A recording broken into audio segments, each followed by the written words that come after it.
Michael and Sarah Thompson were the kind of couple everyone admired, and their 3 children seemed to have the perfect life in a quiet suburban neighborhood. Neighbors waved at them, friends envied their smiles, and from the outside, their home radiated warmth and security. No one suspected that behind the locked doors, tension, fear, and hidden resentments had been quietly building for years. By the time the world discovered the truth, the entire family had vanished into a nightmare no one could have imagined, leaving only questions, horror, and the chilling reminder that danger often hides in the most familiar places. Families are often seen as the foundation of safety, trust, and belonging. From the outside, a home appears to be a place where people are protected from the dangers of the world. Neighbors see lights in the windows at night, cars parked in the driveway, and routines that seem ordinary and reassuring. These simple details create the belief that nothing terrible could ever happen behind those doors. Society teaches us to trust family spaces without question, assuming that love automatically lives there. Yet history shows that this belief can be dangerously wrong. Some of the most disturbing crimes do not happen in dark alleys or abandoned places, but inside clean kitchens, quiet bedrooms, and living rooms filled with family photographs. These crimes shock communities precisely because they destroy the idea that family equals safety. When a family massacre is discovered, people struggle to understand how violence could grow in a place designed for care and protection. In many cases, the warning signs exist long before the tragedy. Financial stress, emotional isolation, untreated mental struggles, and hidden resentment slowly build beneath the surface. These problems often remain invisible to outsiders because families work hard to appear normal. Smiles are practiced, conversations are controlled, and suffering is kept private. Over time, pressure increases, and the home becomes a place of fear rather than comfort. What makes family massacres especially disturbing is the silence that surrounds them. There are rarely screams heard by neighbors or cries for help reported in time. Everything happens quietly, often at night, when the world feels still and safe. By the time the truth is revealed, it is already too late. The home that once symbolized protection becomes a crime scene, and the sense of safety it represented is permanently destroyed. The neighborhood was known for its quiet streets and carefully kept homes, a place where nothing unusual ever seemed to happen. Families waved politely, lawns were trimmed every weekend, and nights passed without sirens or shouting. The house at the center of the tragedy fit perfectly into this peaceful setting. From the outside, it looked like a symbol of stability and success, with warm lights glowing through the windows and no visible signs of trouble. No one suspected that something deeply wrong was unfolding inside. When the family was discovered, the shock spread quickly through the community. The doors were locked, the windows were secure, and there were no signs of forced entry. Everything appeared untouched, as if time had simply stopped inside the home. Investigators soon realized that the scene was carefully controlled, not chaotic. This was not an act of sudden anger or panic. It was a quiet, deliberate event that had taken place while the rest of the neighborhood slept peacefully. As the investigation deepened, a hidden reality began to emerge. Financial records revealed overwhelming debt that had been concealed for years. Expensive purchases and a comfortable lifestyle were maintained through loans and false promises. The pressure to keep up appearances had become unbearable. What made the case even more disturbing was how carefully normal life had been maintained until the very end. School schedules, work commitments, and social interactions continued without interruption. The most chilling discovery came from digital evidence showing long-term planning. Research, timelines, and personal notes suggested the outcome had been considered repeatedly. This was not a moment of madness, but a calculated decision shaped by fear, shame, and desperation. The peaceful suburban home became a symbol of how easily darkness can hide behind order and routine. The farmhouse stood far from the main road, surrounded by open land and endless quiet. From a distance, it looked like a place frozen in time, where generations had lived together without interference from the outside world. The isolation gave the family privacy, but it also allowed problems to grow unnoticed. Few visitors ever came by, and contact with neighbors was rare. The distance from society created a sense of independence, but also trapped the family within their own unresolved conflicts. When authorities finally entered the house, the scene was deeply unsettling. Every room told a story of routine abruptly interrupted. Meals were left unfinished. Personal belongings remained untouched, and there were no signs of struggle. At first, investigators suspected an outside attacker, but the lack of forced entry quickly challenged that theory. Nothing of value had been taken, and the layout of the scene suggested familiarity rather than intrusion. As the investigation continued, the true nature of the household slowly surfaced. Hidden documents and personal writings revealed years of emotional control and quiet suffering. Strict rules governed daily life, leaving little room for independence or escape. Over time, frustration and hopelessness became deeply rooted. The isolation of the farmhouse amplified these emotions, turning small conflicts into overwhelming burdens with no relief in sight. The most disturbing realization was that the massacre was not sparked by a single argument or sudden event. It was the final result of years of pressure, resentment, and silence. Without outside support or intervention, the family's internal struggles grew darker. The farmhouse, once a symbol of tradition and unity, became a closed world where despair had nowhere to go. By the time help arrived, the damage had already been done, and the truth was buried within walls that had hidden suffering for far too long. The fire was reported just before dawn, when most of the city was still asleep. Flames climbed rapidly through the apartment building, lighting the sky with an orange glow that could be seen from blocks away. Firefighters arrived quickly, but the intensity of the blaze made rescue impossible. By the time the fire was controlled, an entire family had lost their lives inside their apartment. The tragedy was immediately labeled an accident, and many believed it was simply another case of unsafe wiring and bad luck. However, small details began to raise doubts. The fire had spread with unusual speed, far faster than typical electrical fires. Smoke detectors inside the apartment had failed to activate, even though they had been recently checked. Burn patterns suggested the flames started in multiple locations, something that did not match an accidental cause. These quiet inconsistencies pushed investigators to look deeper, refusing to accept the simplest explanation. As forensic teams examined the scene, an even darker truth emerged. Evidence showed that the victims had not tried to escape. There were no signs of movement toward exits or attempts to break windows. Toxicology reports later revealed that the family had already been incapacitated before the fire began. This discovery shifted the case from a tragic accident to a carefully staged crime designed to destroy both lives and evidence at the same time. The apartment, once filled with ordinary routines, became a symbol of deception.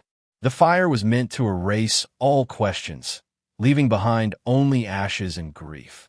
Instead, it exposed how destruction can be used as a cover for violence. The most chilling part was the level of planning involved, showing that the goal was not only to kill, but to make the truth disappear forever.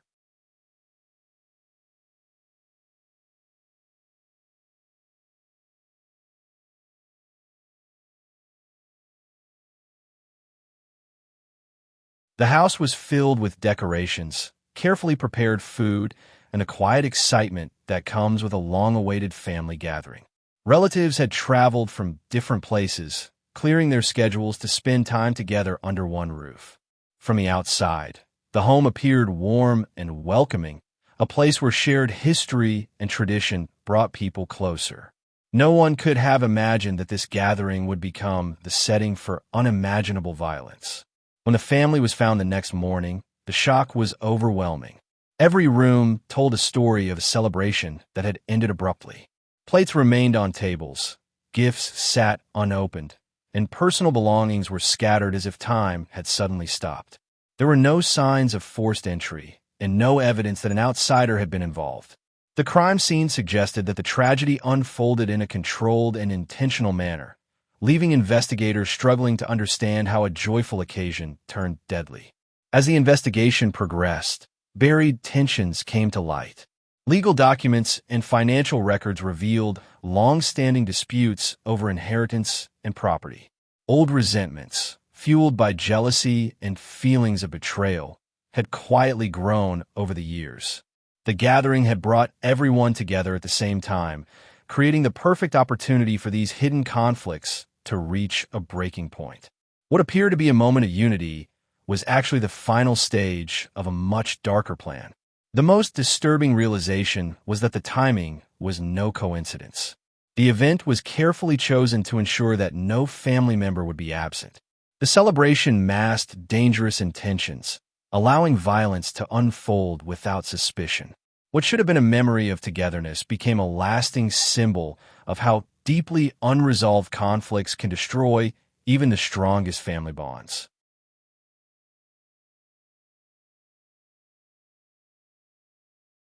The mansion stood as a symbol of wealth and influence, a place where luxury and security were meant to protect the family within. Expansive gardens, high walls, and advanced security systems gave the appearance of safety and control. To outsiders, this was a household that had it all: money, status, and an image of perfection carefully maintained over the years. No one could imagine that behind the grand doors, tension and fear were quietly taking root. When authorities arrived, the scene inside was both orderly and horrifying.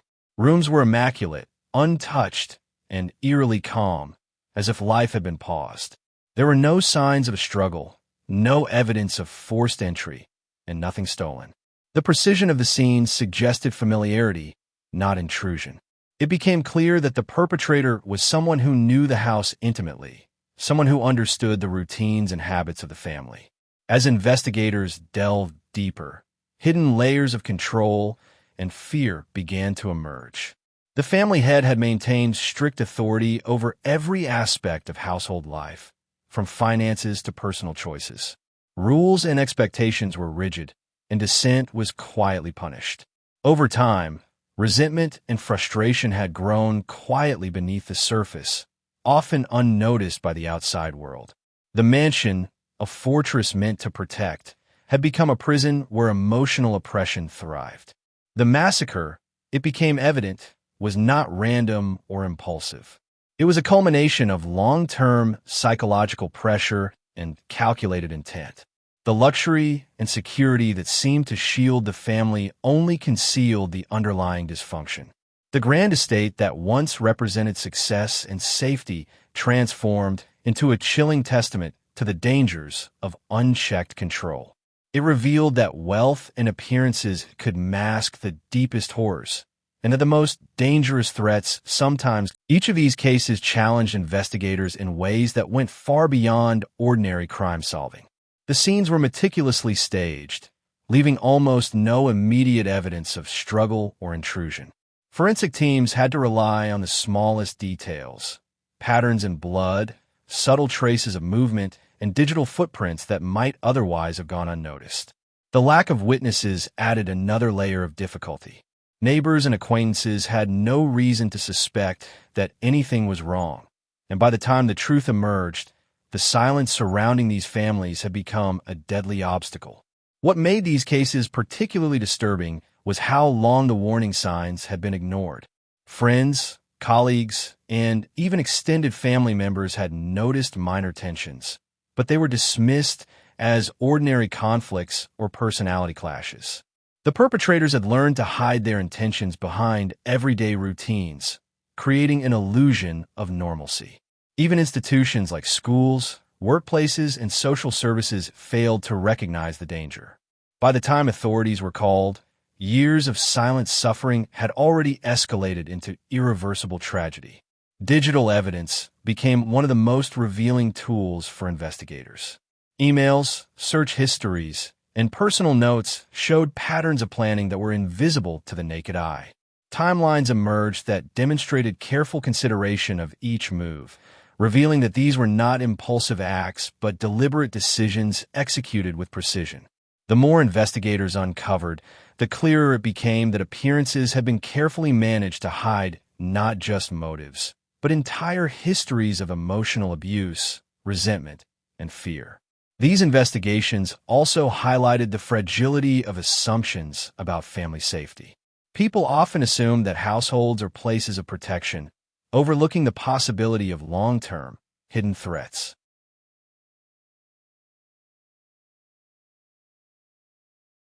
These 5 family massacres leave behind more than shattered homes and unanswered questions.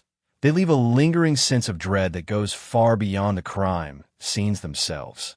Each story reveals the fragile boundary between trust and danger, showing how appearances can mask deep, destructive forces within a household. Families are often assumed to be places of comfort and protection, but when control, resentment, or silence replaces care, the very foundation meant to keep people safe can become lethal. The emotional aftermath of these tragedies is as haunting as the acts themselves. Communities are left grappling with disbelief, unable to reconcile the ordinary image of the families with the horrors that occurred behind closed doors. Friends, neighbors, and relatives struggle with guilt and regret, realizing that subtle warning signs were overlooked or dismissed. The knowledge that these massacres could have been prevented adds a weight that lingers long after the investigations conclude. Another disturbing truth emerges when examining the perpetrator's motivations. In each case, the violence was not random or impulsive. It was the culmination of long-standing grievances, suppressed emotions, and calculated planning. The meticulous nature of these crimes underscores the dangerous potential of unchecked feelings and the destructive power of secrecy. Loneliness, isolation, and control created environments where tragedy could quietly build until it finally exploded, leaving irreversible consequences. These stories serve as stark reminders of the hidden dangers within seemingly normal households. They reveal that wealth, status, and outward appearances offer no guarantee of safety. The lessons are clear. Silence and denial can be deadly, and vigilance, empathy, and awareness are crucial for preventing tragedies before they occur. While these massacres are fictional, they reflect a universal truth.